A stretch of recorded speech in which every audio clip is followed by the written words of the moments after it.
Hi, I'm Carmen. Welcome to a Yarn Story podcast. I'm here today with my friend Lisa, who I will let her introduce herself. Oh, okay. But she's Lisa of This Is Knit here in Dublin, which is where I am at the moment.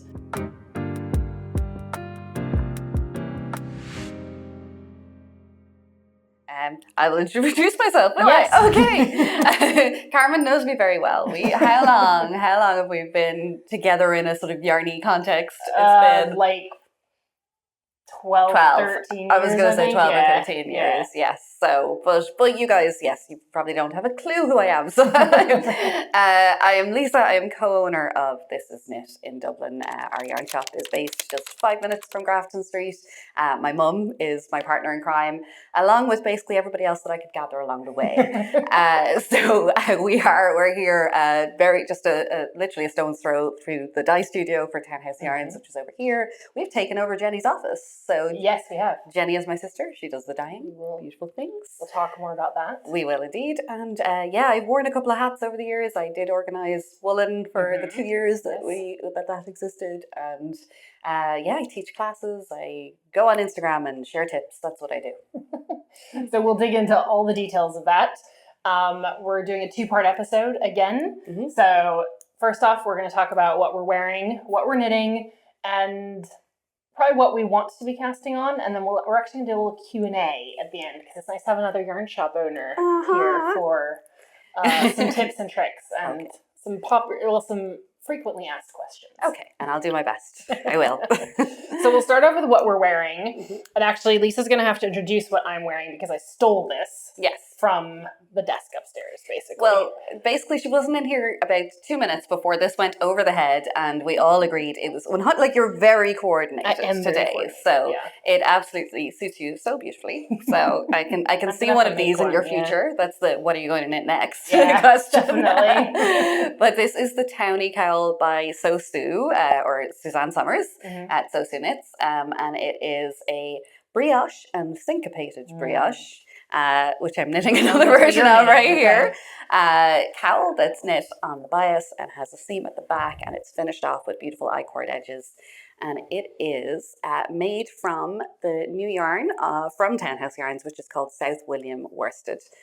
95% merino, 5% cashmere, and really divine. So very squishy, very nice. It's like my favorite cowl shape as well, but a bit thicker than you came wearing this. I was wearing my shift cowl because it's a staple in my wardrobe, and this is just that much thicker and squishier. Yeah, because it's quite cold outside today. Quite cold outside. This is definitely the right call for today. There's a chance that this will not stay in this office. I love the colours that Suzanne chose for this. Yeah. Like they're really unexpected, but they work so nicely together. So. She's so good with that. Yes. 100%. So good. So I'm delighted that she worked with us for this, which is a new yarn. So it's so squishy. Is it going to be available for wholesale? It will.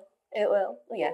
Watch this space. I know. So more samples happening. Nice. All right. So what are you wearing? I am wearing my staple. Well, I say this, mine. Joy made it. Joy, who works with us in This Is Knit. If you've ever seen any of our content, you'll know she's like sample knitter extraordinaire. And this one dates actually back from the COVID days when we were all closed up. And we got this new yarn in. It's BC Garn Samilla. Okay. So it's 100% wool. It's got this lovely ropey ply, like quite tightly plied. It's got a lot of stitch definition. Yeah, like 100%. Like very high def. High definition, indeed. It lets you know it's there. And we put together, it was because we couldn't, I think Joy was on Team B, I was on Team A, and we wanted to make this sample out of, because it's such a beautiful colour palette that the yarn comes in, so it was like, how do we show off all these colours? And I put all the colours together, and that was my contribution, and Joy made the beautiful sweater. And it's just something that I wear so much I have since. seen you in that quite so often. much since. Yeah. So I just felt like I'm identified by this sweater sometimes. And like, that's the girl from Instagram. So so today it's gone on again. So Andrea Mary, striped sweater, total classic, obviously. Something that like, you do see around a lot of people. I have one too. Yeah, they are the best. They are good, yeah. And it's a good way to use a bunch of different colors. Oh, absolutely. We've all got the leftovers and the mini skeins and everything in the stash. So it's really good for that as well. So absolutely. Top tip. Do you want a top tip for this one? I would love a top tip. Okay, Yeah. lovely. So because it's worked from the neck down, and you've got a certain, like, I think there's it's either 7 or 9 shades in this. I actually can't remember. And so there's a repetition, right? So you're going on down. And when Joy was making this, as you work down the stripes, this color, this dark green, was due quite close to the end of here. So she just skipped it because she knew then the edging was going to be in the dark green. I think I did the same in mine. Did you? I think so, yeah. So it's a good, don't be a slave to the stripe pattern because it's edged obviously in this darker shade. And you can just hop on over it. So same in the body and everything. Yeah. Amazing. There you go. So before we jump into like what we're knitting, because otherwise this will be like a 10-minute episode, tell us how you got started knitting. Ooh, okay. So Like way back when. This is the part where we usually drink wine, but it's too early in the day and you still have to drive. Darn it. We should have done this in my house. So when I did learn how to knit when I was in school, primary school here in Ireland. It was part of the curriculum at the time. So boys, girls, didn't matter. Everybody learned how to knit. I remember really, really loving it. Like once you got over the initial kind of fumbling, and I have a memory of sitting watching after school television. In Ireland, anybody spend any time in Ireland, it was the Den, or Dempsey's Den at the time, was always what was on. And I remember sitting on the couch and knitting and like dropping a stitch, but figuring out how to put it back together as a kid. Wow. Right? So I was into it. Yeah. I have no idea why I gave it up. My busy life. And so yeah, it went by the wayside. Always loved making stuff though, and I think there was that calling in me. Like it switched to cooking. I became vegetarian at 14, and my mum told me that's fine as long as you cook for yourself. So that became. I did. I cooked. I baked. I did all of these things. And that was my creative outlet. Until I went backpacking after finishing my degree. As one does. As one does. Yes. Found myself in New Zealand. Well, intended to be there, thankfully. It's not really a place you just happen upon. No. It's quite hard to get to. But found myself there because it was the cheaper time of year to travel, in the winter. Yeah. So student hostels, cold places. But I was reading. I've always been somebody who wants to be doing something, definitely.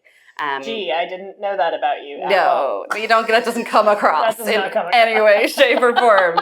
And so I'd been reading and we were hiking during the day, those things. But the evenings were long. Yeah.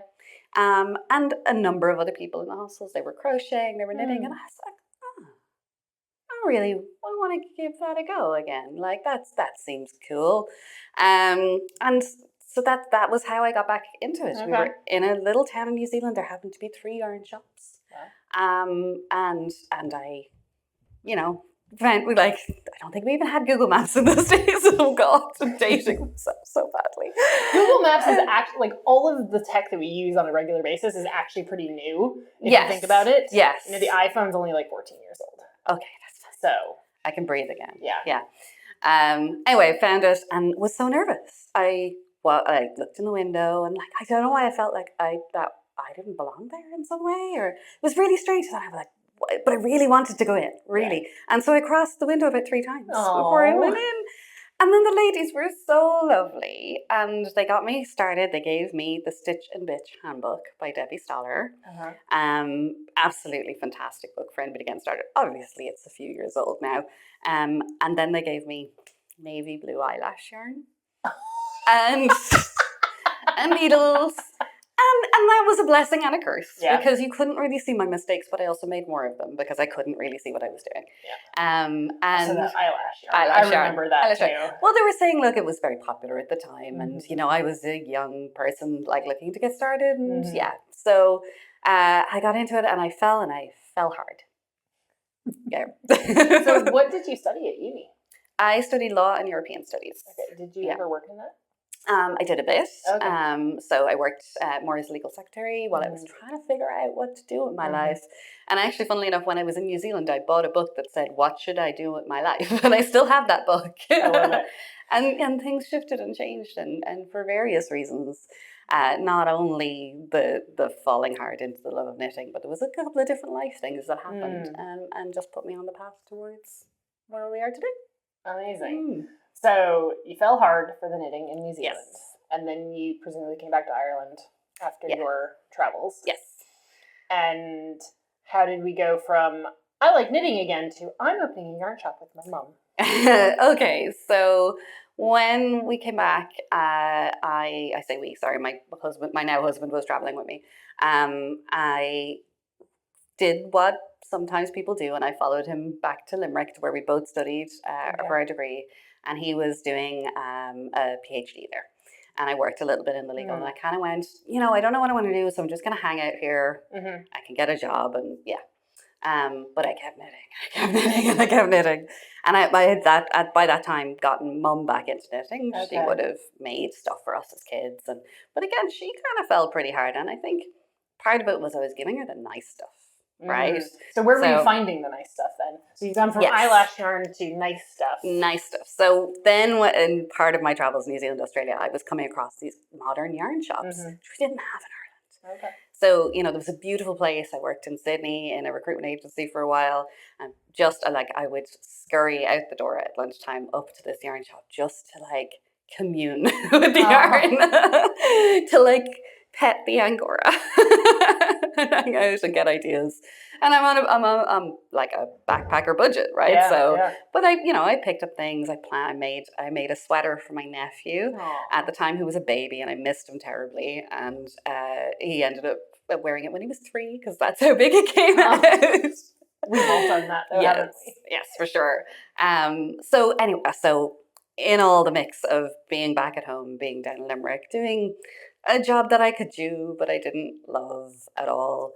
And mum also wanted a change, and we couldn't get this nice yarn that we wanted. So I'd been ordering it online, with mixed results. That must have also been pretty early days online shopping. Yeah, absolutely. So it wasn't the more interactive experience that it is now, thankfully.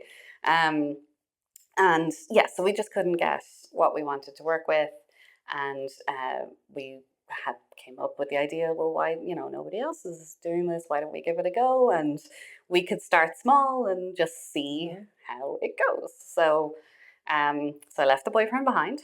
Oh no, it's okay. Shocker. Now husband. Husband, he's fine. And it was a pretty big decision. We're together since we're 16, so that was sort of hard, but yarn called to me. I love it. Sorry, Ronan. Sorry. And I moved back home. I moved back in with my mum and dad.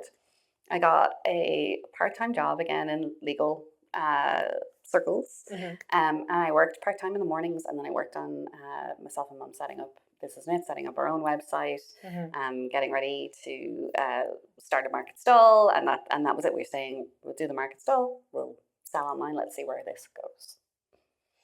18 years later. 18 years. Yeah. So it's been a while. Okay, well, we're going to dig into those 18 years in part 2 a lot more. We're going to stick to your love of making. Yes. And your making journey in this part. So yeah, if the 18 years of business and running a yarn shop interests you, make sure that you check out part 2. So what were your, when you say the nice yarn, what is it that you were looking for? Natural materials, definitely. And it was because that thing happened to me that happens to a lot of people, where you get completely ruined, that when you make a project with the nice stuff, the other stuff just never feels the same, unfortunately. And that's not me saying I'm not a complete yarn snob. It's not me saying that there's not a place at all. But I do, I'm called to the feel and the texture of these beautiful things, and it's a hobby that I thoroughly enjoy. I did turn my hobby into a business, but I still thoroughly enjoy it. And it was just what called to me, was just real yarn in my mind, real wool, natural fibres, definitely. And long before I became a knitter, again, if I'm shopping for clothes, I don't even look with my eyes first. I feel. I do the same. I'm touching everything. Yeah. And if I don't like the feel of it, then no, that's it. It's a non-starter, right? Yeah. So that was just so important to me, was that you're going to spend so many hours sitting with your projects, and it is your hobby, it is your free time. and it's just what makes it whole for me. Yeah. Yeah. Is to the best you could afford, Absolutely. Yeah. I think we definitely share that love of natural fibers. 100%. Yeah. It does make such a difference. Also, like the longevity of the project and the finished object. Absolutely. And I do tell people as well in the job, sorry, we're getting more into the yarn show side of things, but where they're a little bit nervous to try, a yarn that's maybe above the budget that they're used to spending per skein. And the thing is that even as beginners, you can make the simplest of garter stitch scarves. Yes. And doing that in something that's already beautiful, because I think skeins of yarn by themselves are beautiful in and of themselves. We've got some behind us. Exactly. You don't have to, it doesn't have to be complicated, it doesn't have to involve a huge number of skills. No. And just what you're going to get at the end is that much more. Absolutely. Yeah. Do you have a favorite thing you've made over the years? Ooh, that's a toughie. Ooh. I'm quite proud that I made my wedding shawl. Oh, yeah, I did. It took months. I'm not a fast knitter in any way, shape, or form. I'm really not. No. I'm surrounded by Jackie. My mom is so speedy. Joy, of course, is next level. She is next level fast. So I'm really not. So, but I took on, there was a Unijang pattern called Print of the Waves. So yeah, beautiful lace in Rowan Kitzel K's. Okay. But then I took it to the next level and added 2mm Swarovski crystal beads into it. A little mixture of like I think it was some 4 and some 2mm, like tiny little beads. And it was a crazy year. We were doing an awful lot of different things. And so like section by crawling section, I got this done and was weaving in the ends of it the night before my wedding. Oh, so, did you get it blocked before your wedding? I blocked it first, you see. Oh. See? Yeah, okay. And then, the last bits of ends, so because it was like super lacy. But that was good. I found that actually quite soothing, like a little bit of nerves and jitters and stuff. I was like, okay, let's do this. So that's I suppose the one that I'm most proud of. I made lovely things for my kids, and you get that when they appreciate. Do they like them? They do. They love their hats. Yeah, they're not into the sweaters. They're more into their accessories and their scarves. And they'll come into the shop and like every now and again, like when they need a new one, they love picking the yarn and skeining it up using the ball winder and everything. So yeah. How old are your kids? My kids are now 8 and 10. Okay. So definitely old enough to have opinions. Oh, for sure. On what they're wearing. Yes. And what you're knitting for them. 100%. They know. And they have their favorite colors and they'll go around and they'll feel the things as well. It's got to be the right texture too. So so that's I've knit a lot of things so they would that's maybe the standout. It's my wedding shawl. Is there a project that you go back to time and time again, like a pattern that you just have knit several times over the years? For baby gifts, there is the Pearl Soho, the garter ear flap hat. I love. I made about 3 of those this year, and they just kind of fly off the needles, and nice for using them. So like the mix of textures and things. Have I really made? I always think it's the biggest compliment to a pattern if you make something more than once. Absolutely. But it's rare enough that I've done that actually. Oh yeah. So yeah. The Doodle Cows are something that I can't seem to not be able to stop making. So tell us about those, because that's something you guys kind of just we dove into here. We did, but so this year we've been collaborating with Jamie Lomax of Pacific Knit Company, and if you're not aware, she creates these basically card decks of knitting motifs, so 2-color motifs or 3-color. Oh, very fun. But they're all mix and match, and you can insert them into, like, she started with cowls because that's like a nice easy knitting in the round. But she's released a book and she has some base patterns now where they can be put into sweaters and socks and basically all sorts of things, and the maths is all worked out for you. But it's about 2 years ago when I made her festive Doodle Cowl. Oh, I remember that. Yeah, and just got into, or the holiday doodle, sorry, is what it's called. And because they're these little bite-sized motifs, and you're generally no more than kind of 15 to 20 rows. There are some more elaborate ones like the Sagrada Familia that she did recently. they're so addictive. You really like it's so hard to put them down because you're just like, but I want to see what's next. But I want to see what's next. I want to I want to see this tree take shape or this airplane or this. They're really really fun to do. So I mean that's the thing about color work in general. Yeah, isn't it? You're like, oh, I can see the next thing. Absolutely. So I've made a holiday doodle cowl, 2 mountain doodle cows for my kids because they go to forest school. So they were all their foresty motifs. And the Barcelona one, and I'm sure there's somewhere else in the mix. Yeah, so nice addictive color work. Yes. Have the kids shown any interest in knitting? They have a bit. Okay. But we haven't quite gotten there yet. So little bit of guidance and okay, and then they run away. But yeah, they're more interested in my video editing actually. That I'm editing video tutorials and things. Yeah, they want to kind of see and like actually my older guy is very very keen on me. Like, can I help you upload it to YouTube? And I was like, okay, that's adorable. It is because we won't let him have his own YouTube account. So he can help you with the knitting YouTube. Yeah. He's good with that. That's very sweet. Yeah. Homemaking family. Yeah. Well, what are you working on at the moment? At the moment, what do we have here? This is the whip. The whip is another version of the cowl that you were wearing. Yeah. So we wanted to show off some more colors in this. I'm going to get the name of this wrong now. This is definitely Heather Gray. And this one is, I think it's Dynasty, but I'm probably wrong because it's new and I haven't committed it. Imperial. Nope, it's Imperial. I knew it was something sort of royal. She will come for me.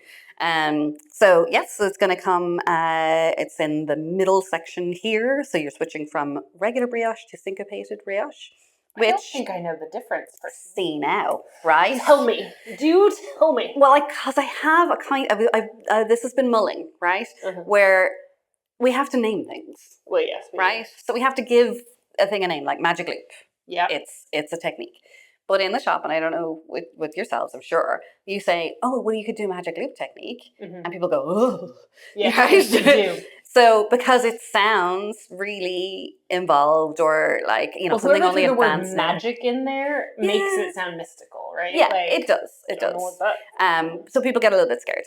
But, and the same, I cast this on not knowing what syncopated brioche is. Okay. But it's just that you reverse the color priority, I suppose. So there's a row where you switch from the Imperial being your dominant shade. Okay. So you start to do brioche knit on this and brioche pearl on the Imperial. So that's basically that split there is the syncopation. And then everything is just hold that up there.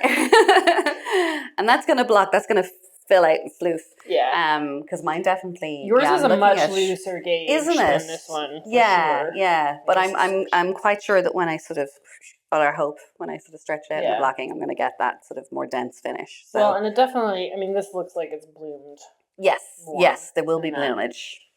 But I'm generally a tight knitter, but for some reason in brioche, I tend to be looser than average. So, go figure. Do you have any other? No, I don't. So, well, I have some other, not works in progress, but I'll do my works in progress. Oh, yeah, do. Because I've got 2, because I flew over here. She came prepared with a couple of things because plain knitting. So I have another shift on. I don't know if I've shown this one off yet. This is another shift. I hope to finish this week. It is in 3 shades of Nocturne. Don't ask me what they are. Very nice. These got picked out in Bellingham, not Bellevue, at the Spin Cycle shop, and it's for Danny. And I'm going to want to steal it.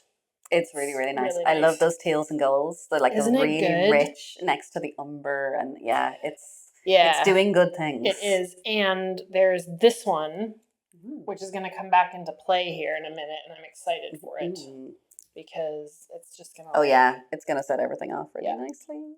It was like another one of those. Lucky Danny. Yes. Very lucky Danny. Probably lucky Carmen, though, because... Carmen will steal it. You can have this one. What else like and then I'm finishing off my Badger in Bloom from our cow. I've always wanted to make one of these. It is nice. This one is for Amanda now because it's actually too small for me. No. Well, in my book. No. Okay. I could technically wear it, but it's like negative ease. It fits Amanda perfectly. Okay. Amanda's never had a sweater in it for her. Oh. So Amanda gets this. So yeah, I have literally the ribbing on that sleeve and the sleeve to go. Really nice. I also think I might finish that this week. I think, yeah. I'm going to keep an eye on you until you do. And then I do have a pair of socks with me, but I didn't bring those for... Socks are the business for having like your just-in-case project. Just-in-case project, yeah. You never know where you might end up. This is Snuff Nug. Oh, yeah. In Marine Blau and one of the grays. I don't know which one. Ascagra, maybe? Could be Ascagra. Oh, wait, no, I have the... Now. No, it's just Grau. Oh, just Grau. It's one of the grays that's just called grey. Yes, there's a lot of grays. Yeah. You guys stock this too. Yeah, right? we do. Yeah, it's so lovely. Yeah. Oh, you're making me want to cast on. I do. I have a White Mountains on the needles at the moment in Warmy. A Mano yarn Warmy, so it's nice alpaca blend. So yeah, nice, but it's for here because this room is warm, but generally the warehouse is very cold. And I have a Manus somewhere hanging out in the thing. So there are lots of things hanging around that are in progress. But how many whips do you think you have right now? I have an uncountable number of whips. I really couldn't say with any accuracy. So I do have to engage with them a bit more though. I had a little bit of a disaster. Oh no. And so my apartment is a bit damp. Okay. And I had a little bench with all my project bags on it. Under a window in my living room against an outside wall, and all of the bags that were touching the outside wall are moldy. Oh no. Yeah. Oh no. So that wasn't great. I'm gonna say no. I can imagine there was some colorful language at that point in time. I was like, cool. Good news is they were all in Hide and Hammer bags, which are washable. Amazing. It had not penetrated the bag. So, but I basically just like dumped my projects out, took the leather handles off and threw it all in the washing machine. Yeah. Everything's washed out. Great. It's fine. Yeah. But now you're forced to confront how many because I literally just dumped them in piles too, right? So I don't, but okay. So good news is Hide and Hammer works really well. We like. And now I can't put it. I have to. And now you're moving out. Now I'm going to try and move out because we got to protect the knitting, right? Well, so, yeah. I'm like, this is the last straw. Stupid apartment. It wasn't the stovetop blowing up last year. It's the moldy knitting bag. My heart when that happened. Oh my god. That was not great. Oh, yeah. Okay, but moldy knitting was the straw that broke the camel's back. So. So yeah, I will have to engage with my whips. I think so. Here shortly. I think so. Yeah. Well, show us some of your other finished objects here. It's shawlorama here, basically, because you guys always have a lot of shawls, though, and we do. You've got good shawl game. We do. So a little bit because I think you just got out of frame. Okay. So this I wear all the time. So Andrea Mowry again, she's a bit of a fan. And it is the Ramble shawl. Made in Townhouse Yarns Drury Decay in Prism and Iha. Now, I'd say that, I'm trying to think, that's about 8 years old now. It's still beautiful. It is very squishy, very, very, very squishy. And I love that. Yeah. I mean, I'm a fan of a brioche as well. As you can see, do you recognize this one? I do. Tell the people what it is. Oh, well, this is the, what's it called? Something in Tide. Break in Tide by Tiff Nealon.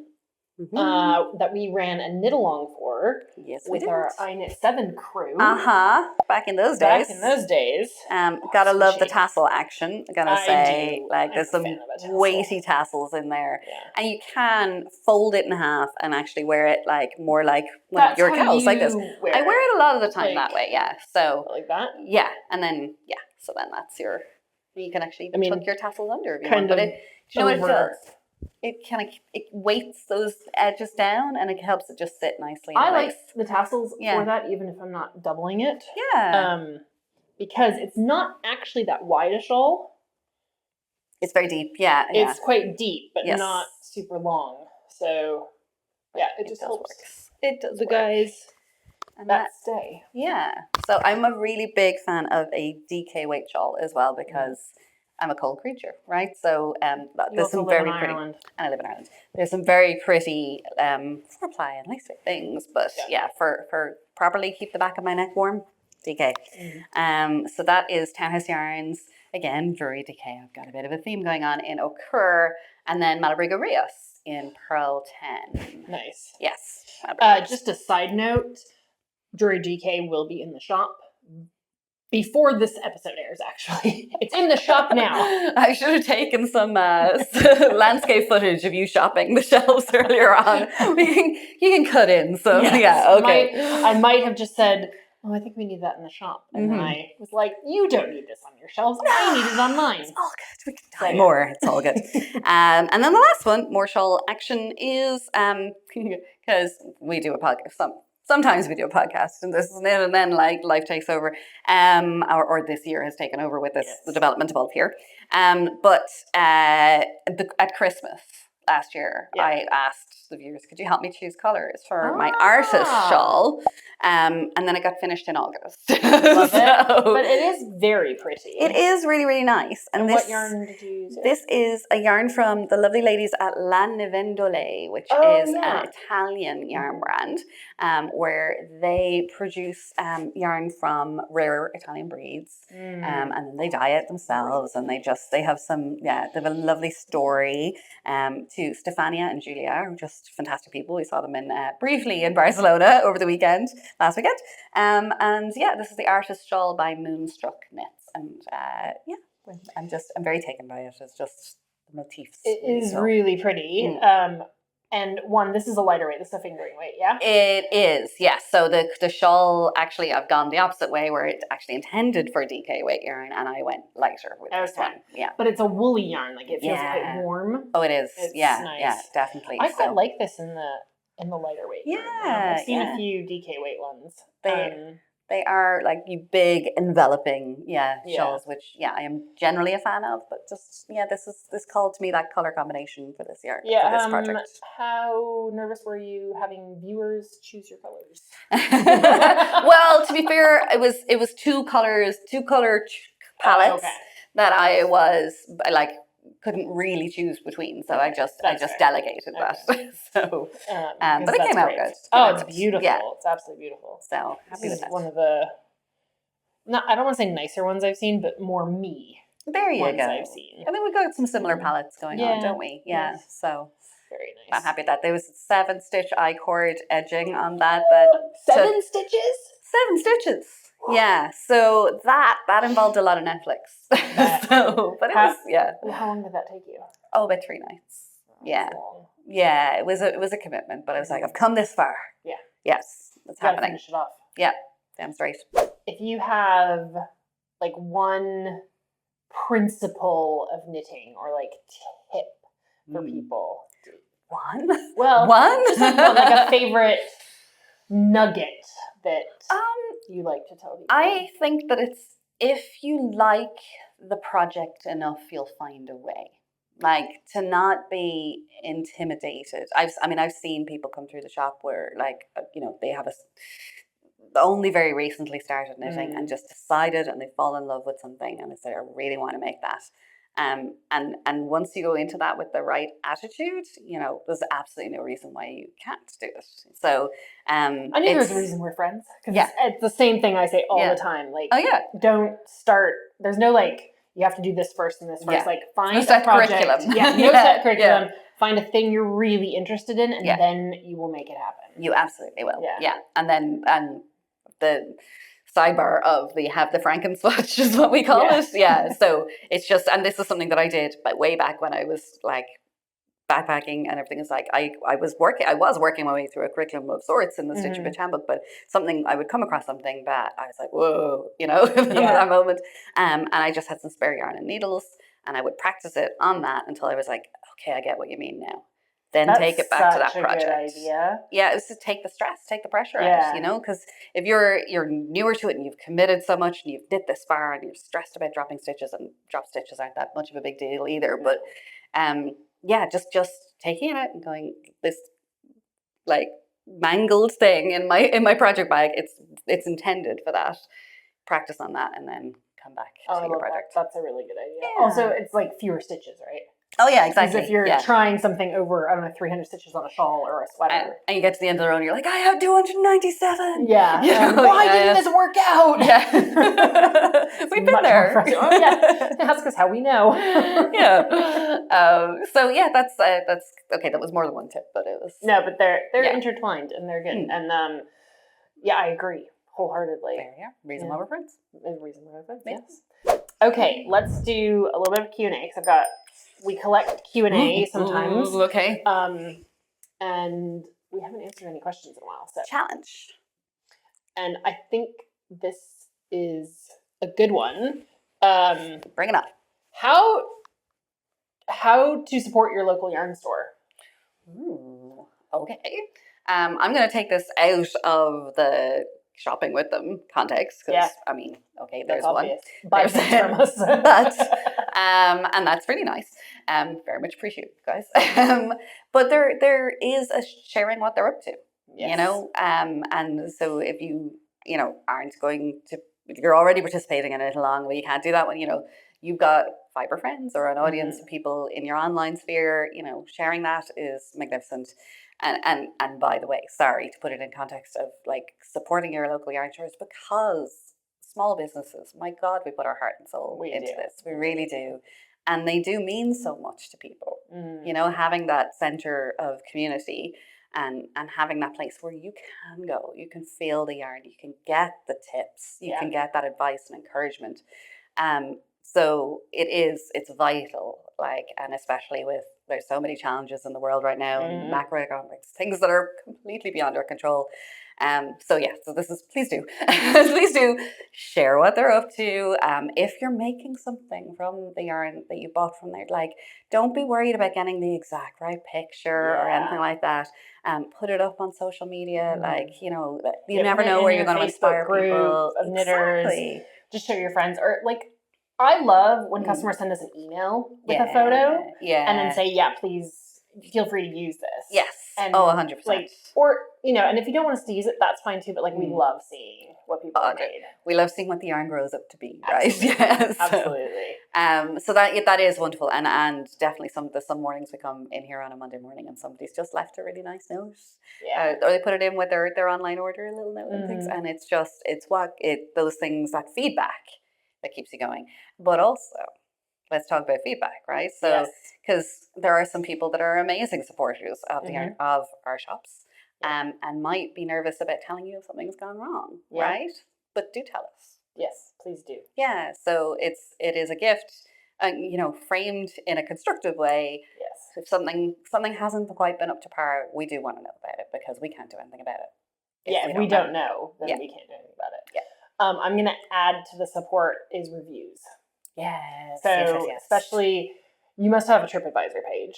Oh, we do. Yeah. So, because we're both in cities that are high tourist volume, and tourists look at things like TripAdvisor, and not necessarily knitters, right? Yeah. So it's people who are maybe they know a knitter, or they're just looking for get some gifts. Yeah. Unique gifts from the area. So TripAdvisor is great. Google reviews. Maps. Yeah. Those Google reviews are really helpful, and then product reviews on the website. Now I know we shop online and I get those automatic emails from the big brands and stuff going, tell us what you think. And some people are really good about that. I feel bad asking people to do what I'm not very good at that myself, but I will absolutely do it for more small businesses, definitely, because it makes a difference. It does. Because it lets other customers know that it's what they call social credit.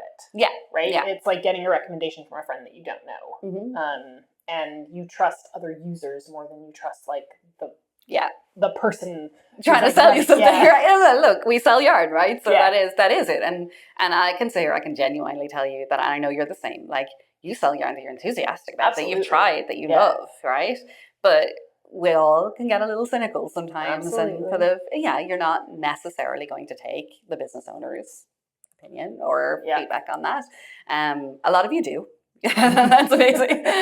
Because you know us. But there are an awful lot of people that would come to your website or our website for the first time and they don't have that history with us. No, they don't know They don't know what we're about. Exactly. So that really helps. It does. And I will say, so I'm also not great at reviewing in the moment, but like twice a year I sit down and I like write a list of all the businesses I've shopped at, and then I batch review. That's so nice. Yes, I'm just doing that. I've made my list. I'm going to do it next weekend.